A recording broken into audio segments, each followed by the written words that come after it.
आज जो शहीद दिवस पे बहुत न भीड़ हुआ है, इस जन सैलाब के बारे में आप क्या कहना चाहेंगे?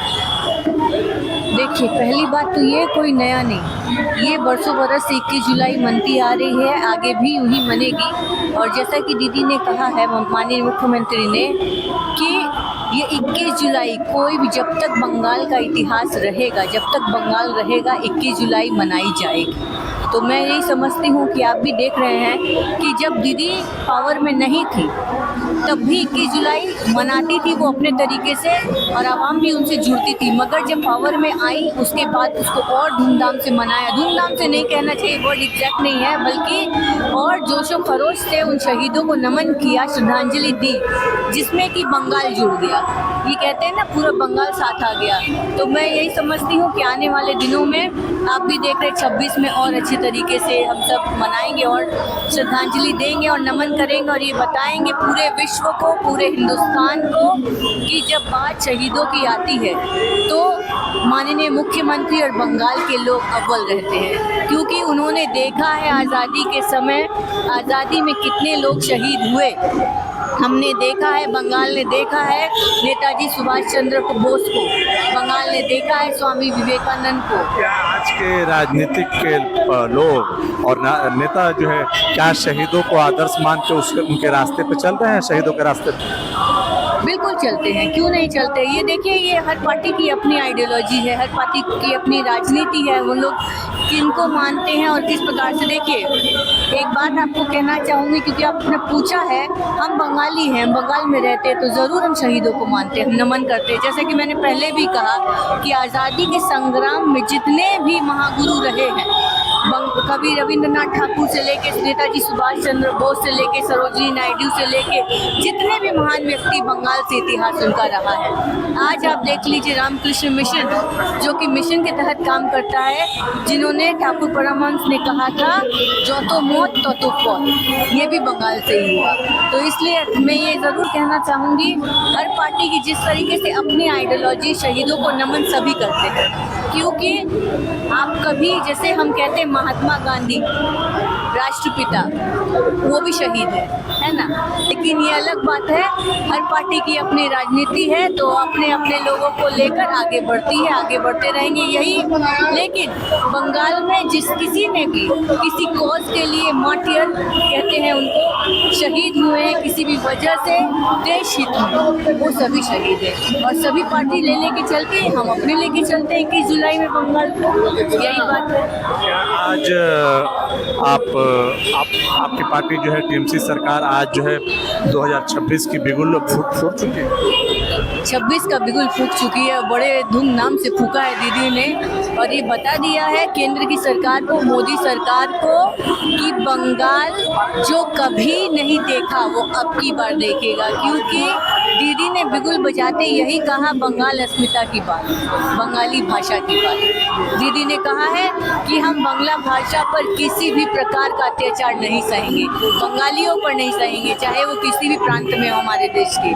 तो ये बात अपने आप में, अब आप भी सोचिए, इससे बड़ी तो कोई बात हो ही नहीं सकती। हर भाषा का अपना मान है, हम सम्मान सबका। अपने ही देश में कहीं मजहब के नाम पे मारा जा रहा है, कहीं भाषा के नाम पे मारा जा रहा है, कहीं हिंदी बोल रहे हैं तो उनको मारा जा रहा है, कोई बांग्ला बोले तो बांग्लादेशी कहा जा रहा है। इसके बारे में क्या कहना चाहिए? ये विडम्बना है, और क्या कहूँगी कि हमारे देश का भाग्य कह लीजिए कि आज भी हम 70 साल हो गए, 80 साल होने को जा रहे हैं देश में आज़ाद हुए, आज भी हम भाषा पे लड़ रहे हैं, जाति पे लड़ रहे हैं, धर्म पे लड़ रहे हैं।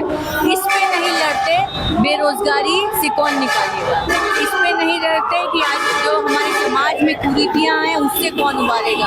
आज हम सोशल सिक्योरिटी स्कीम्स की बात नहीं करते, आज हम दलितों के अपमान की बात नहीं करते, दलितों के उत्थान की बात नहीं करते, आज हम SC ST को ऊपर करने की बात नहीं करते, बल्कि हम बात करते हैं कि इसने इस भाषी व्यक्ति को मारा, इसने इस भाषी को अपमान किया, इसने इसको अपमान किया। अरे भाई, भाषा का अपमान कोई कर भी ले तो क्या भाषा छूट जाएगी या हम छोड़ देंगे? बताइए, आज के दौर में सिर्फ धर्म के नाम पे राजनीति की जा रही है, भाषा के नाम पे राजनीति की जा रही है, क्या क्या ये देश के लिए कितना नुकसानदेह है। ना कोई विकास का बात होता है, ना कोई डेवलपमेंट का बात होता है।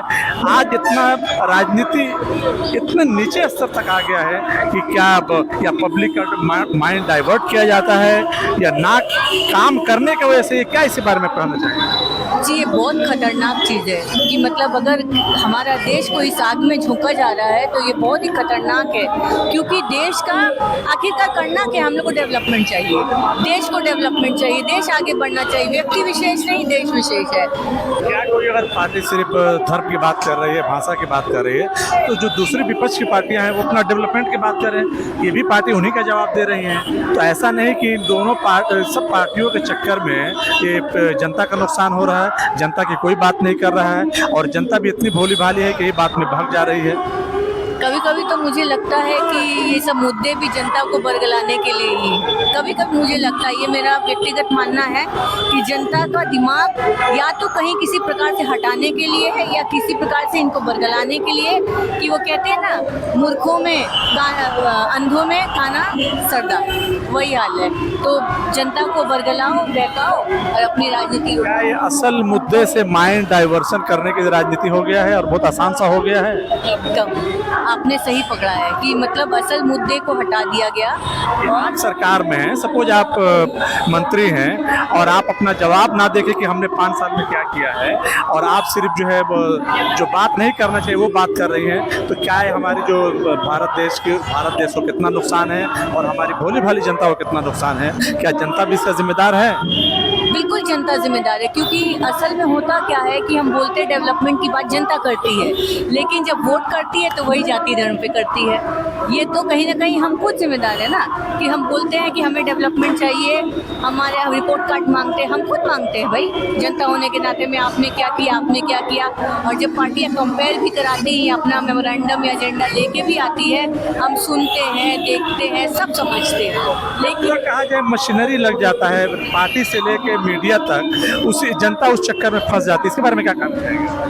जनता फंस जाती, फंसती आई है, फंसती रहेगी, लेकिन कहीं ना कहीं जागरूक व्यक्ति हुआ है आज। अब जनता थोड़ी जागरूक हुई है कि पहले तो बिना सवाल किए ही वोट डाल देती है, अब सवाल भी करती है, वोट भी डालती है, और इसलिए जनता ही पार्टियों को मुद्दा देती है। अच्छा, फाइनली आप जनता को क्या कहना चाहेंगे कि क्या सोच कर वोट देना? मैं बस यही कहना चाहूँगी, सोच समझकर बंगाल जब अब प्रगति कर रहा है नेत्री के अंदर में, क्योंकि मान लीजिए आपने अगर किसी और को वोट दिया भी तो फिर क्या होगा, फिर वही जाति के नाम पर, धर्म के नाम पर या तो लड़ाई होगी या मन में विभेद विभाजन होगा, यही होगा। इसलिए एक तरफा ही दीदी के नेतृत्व पर जाएं, क्योंकि इन्होंने कहा नहीं है, इन्होंने करके दिखाया। आज आप माने या ना माने कि आज जब कहा जाता है कि 9 करोड़ मैंने शायद 9 लाख या 90 लाख ऐसी कुछ है, जबकि आंकड़ा दीदी ने दिया है, कहा है कि मुफ्त में राशन दिया जा रहा है, ये दीदी ने करके दिखाया। और खास करके जब अनपॉवर्टी की बात करते हैं, जब हम अनएम्प्लॉयमेंट की बात करते हैं, हो सकता है सरकार के पास फुल कैपेसिटी में एम्प्लॉयमेंट ना दिया गया हो, या जो जिनको दे सकी दे पाई, लेकिन इनको फिर भी कहीं ना कहीं लगा दिया गया कि आमदनी का रास्ता बना दिया गया कि आप अपनी ज़रूरतों को पूरा कर सके, अपना घर चला सके। ये ममता बनर्जी ने ज़रूर किया है। और साथ ही यही कहना चाहूँगी कि आज नेत्री ने जिस प्रकार से बंगाल में रहकर बंगालियों को, मैं हमेशा से, मेरा व्यक्तिगत मानना है कि बंगाल में रहने वाला हर व्यक्ति बंगाली है, तो बंगालियों को एक शान और एक आन बान से सर उठाकर आप लोग की कह सकते हैं कि हाँ, আমরা বাঙালি, আমরা কি খাবো, আমরা কি পরবো, আমরা কি বলবো, সেটা আমাদের নিজস্ব ব্যাপার। কেউ আমাদেরকে ডিক্টেट করতে পারে ना कि आप ये करो या आप वो मत करो। इसलिए बंगाल में रहने के लिए हम गर्व करते हैं कि भाई ये धरती जन्मे हैं हम आंदोलनकारी नेत्री, आंदोलनकारी मिट्टी, आंदोलनकारी लोग। हर कोई कार्यक्रम बंगाल के बिना का संपूर्ण नहीं हो सकता। अंत में जय हिंद, इतना ही।